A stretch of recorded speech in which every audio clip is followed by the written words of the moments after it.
How do we put real estate into a land trust or a business trust? That's the big question for today. A lot of real estate investors will use LLCs, and later on they figure out that these LLCs have got exposure to them. All of their information about the LLCs are down at the recorder's office on a deed as well as at the Secretary of State's office. So when they finally figure that out, that's when they start moving on to the land trust or the business trust. But it's much more than just a living trust. People think, well, maybe it's just a form. I just got to fill out a form and I can get all this stuff done. There's much more to it than that because they're a different type of an animal. If you use the standard LLCs, all the escrow officers, the lenders, they know about those. But the land trust and the business trust are different. So let's just kind of take a walk through a typical transaction. We've got Jeff here. Jeff is buying an income property. So let's go through all the different steps. Okay, so the first part of it's going to be the purchase contract. Okay, so what are you going to put down on the purchase contract when you're using a trust?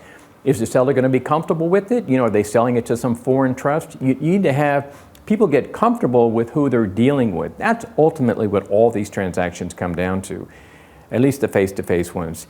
And so now we've got the brokers involved in it, we got the purchase contract, now we've got to move on to the escrow. We've got title, the escrow instructions, how are we going to best title, who's going to be involved in this trust today, who's going to be in the trust tomorrow, are they going to be signing any kind of papers, who's going to be signing.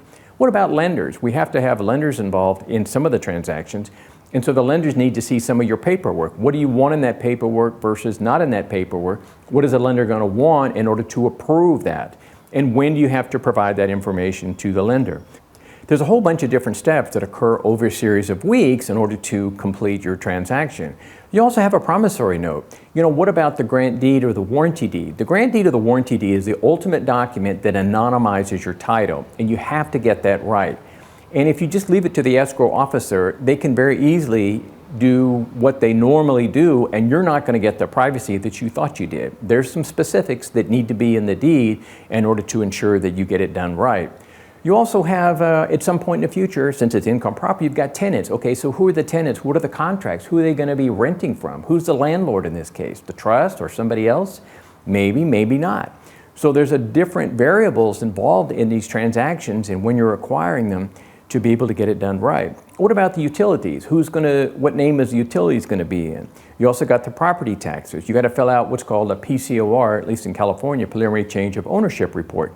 Is this going to be a new assessment? Is this maybe somebody transferring it to an existing trust? So there's a variety of different types of transactions that can occur. We're talking about the standard purchase right now.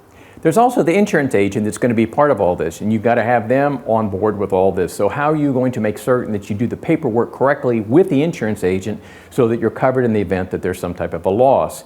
So that's kind of the big picture of a transaction. You know, there's a dozen pieces, there's more than that, and you need to be familiar with these. You don't need to be an expert in it, but you need to sort of have a checklist and a guideline of how these transactions flow. They're different than a living trust, they're different than the LLCs.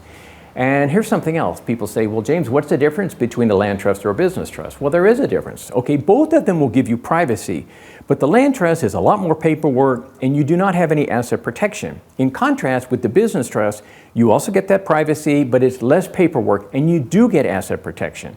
So that's why we prefer them. You can see another video I did earlier this year, which is the difference between the land trust and the business trust and why I advocate the business trust for holding title to real property. So that's all for now. If you'd like to see more of these videos, subscribe now. Reach out if we can help you at any time. Again, my name is James and our website is trustart.com.